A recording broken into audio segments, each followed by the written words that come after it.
So it's great seeing you this morning. I'd like to share it with you a story that happened to me about a month ago in this parking lot in this car.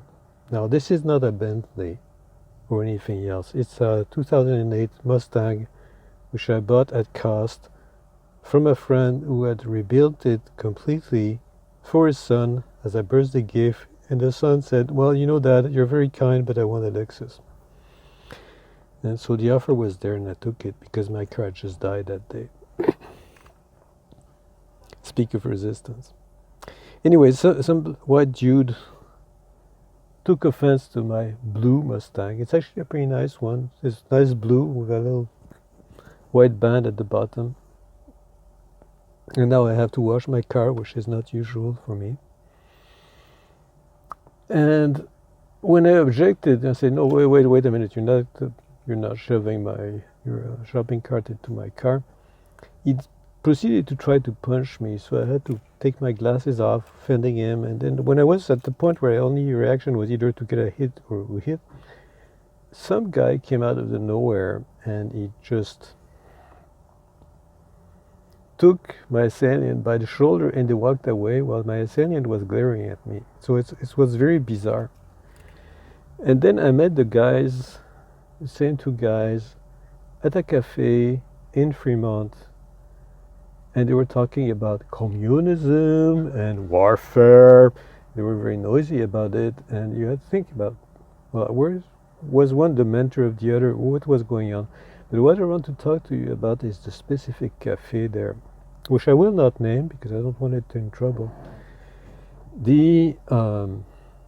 This cafe has stayed open against his own financial interests throughout the lockdown. They wanted to keep 2 employees on their books. I don't know how they choose them. Maybe it's a Samantha who gets beaten by her husband when he's high or low.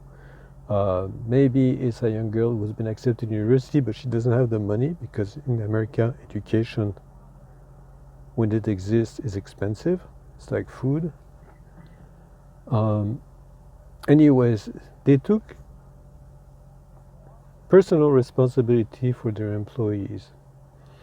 And at one point, that business owner tells me, in 6 weeks, I will have to shut my doors.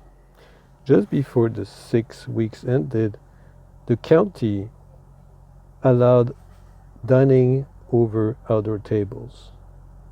And so for a few days, it was kind of Christmas in September. People were coming there and having lunch, and it was much better. Well, it lasted a few days, and then the state government said, no, you can't do that. If you do that, you'll be fined $5,000. So somebody ran out to Sacramento, and they negotiated, and then a few days later, the cafe could have his outdoor guest again. So it's been up and down. It would have been much better for those people to actually hide their money somewhere and come back and take the hit from their lockdown, as opposed to putting themselves on the line for their employees. And I know personally that when we feel alone, we don't make the same decisions.